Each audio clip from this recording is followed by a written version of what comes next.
김근순 목사의 살며 사랑하며.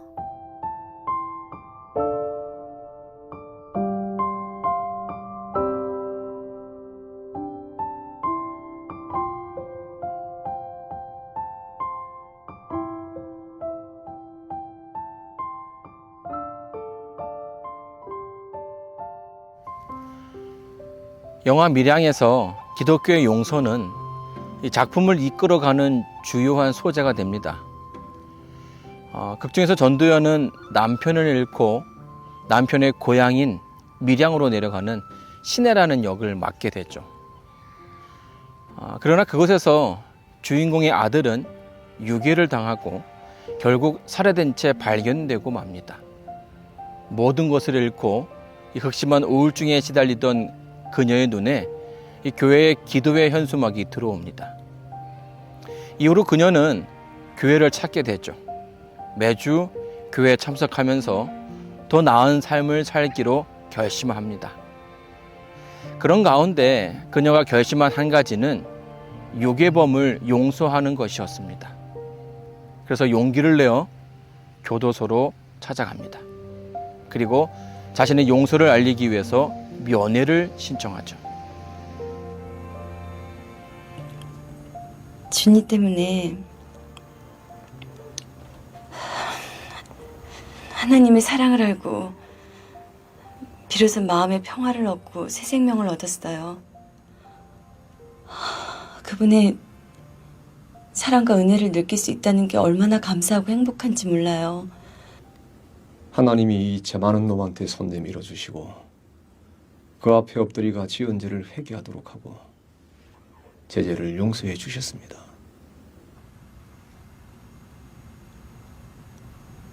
하나님이 죄를 용서해 주셨다고요? 예. 눈물로 회개하고 용서받았습니다. 그러고 나서부터 마음의 평화를 얻었습니다. 여기서 시내는 자신의 아들을 죽인 범인이 괴로움 가운데 고통받을 것이라고 생각을 했었습니다. 그런데 예상과는 다르게 너무나 멀쩡한 모습으로 나타나죠. 당황한 주인공이 용서에 대한 이야기를 꺼내려는데 오히려 유괴범이 시내를 위로하며 자신은 이미 하나님께 용서를 받아 마음이 편하다는 말을 합니다. 그 말에 시내는 큰 충격을 받죠. 자신의 범죄로 피해받았던 내가 용서하지 않았는데 누가 그를 용서했는가? 이것이 영화가 던지는 질문이었습니다. 영화의 소재로 기독교의 용서와 회개가 사용되었다는 것은 좋게 보면 그만큼 기독교 문화가 사람들에게 많이 알려졌다는 뜻입니다. 그러나 안타까운 부분은 많은 사람들이 기독교의 회개와 용서에 대해 잘못 알고 있다는 점이죠. 하나님이 용서하시면 모든 것이 해결되었다고 생각하는 이들이 있습니다. 또한 이렇게 영화의 소재로 사용되고 있다는 것은 그만큼 같은 생각을 하는 사람들이 많다는 것이죠. 아담과 하와는 범죄 후에 하나님께 용서를 받게 되지만 그 결과는 인간이 감당해야 했습니다. 하나님의 용서란 죄인에 대한 편견을 가지지 않겠다는 것이지 그 결과까지 면하게 해주신다는 것은 분명 아닙니다. 인간의 회개에는 자기가 저지른 죄에 대한 분명한 돌이킴과 그 결과에 대한 책임이 포함되어야 하죠. 하지만 하나님의 용서가 자신의 죄에 대한 결과까지 깨끗하게 해 주실 거라는 잘못된 생각을 가지고 신앙을 하는 사람들도 있죠. 하나님께 용서받았으니 아무런 책임도 지지 않겠다. 이것은 논리적이지도 합리적이지도 않습니다.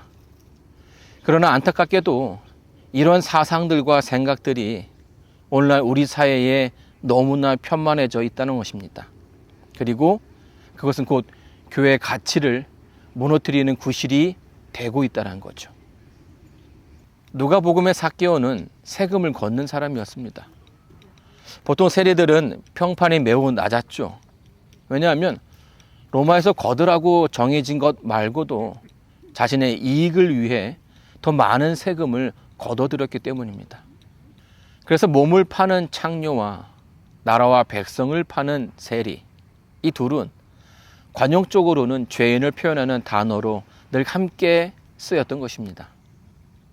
이런 삭개오에게 예수님께서 다가오셨고 그날 예수님은 삭개오의 집에 머무르시게 되었습니다. 이를 보고 많은 사람들이 수군거렸죠. 어찌 예수님이 죄인의 집에 머무시는가? 그때 삭개오가 이렇게 고백합니다. 주여 보시옵소서, 내 소유의 절반을 가난한 자들에게 주겠사오며 만일 네 것을 토색한 일이 있으면 4배나 갚겠나이다. 삭개오는 예수님께서 사람들이 죄인이라고 손가락질하는 자신의 집에 오신다라는 사실에 굉장히 기뻐합니다. 하지만 거기에 그치지 않고 자신의 재물을 나누며 속여 빼앗은 것은 4배로 물겠다라고 고백하죠. 구약 성경은 훔친 물건에 대해서 4배나 5배로 갚으라고 말을 합니다. 삭개오는 자신의 과거의 행동이 도둑질이었고 죄였다라는 이해가 분명히 있었습니다. 또한 그것을 변상함으로 자신의 죄의 결과를 감당하는 것이 하나님의 용서 속에 포함된 용서받는 자의 행동이라고 이해했던 것입니다. 그러므로 예물을 제단에 드리다가 거기서 내 형제에게 원망 들을 만한 일이 있는 줄 생각나거든 예물을 제단 앞에 두고 먼저 가서 형제와 화목하고 그 후에 와서 예물을 드리라. 어떤 사람들은 하나님의 용서를 자기 죄의 결과를 회피하는 도구로 사용합니다. 그리고 그것이 회개라고 말하죠. 하지만 예수님께서는 그것은 회개가 아니라고 말씀하십니다. 올바른 회개란 죄로 망가진 관계를 회복하는 것입니다. 거기에서 올바른 회개가 시작되는 것이고 하나님의 용서 또한 그것에서 시작되는 것입니다.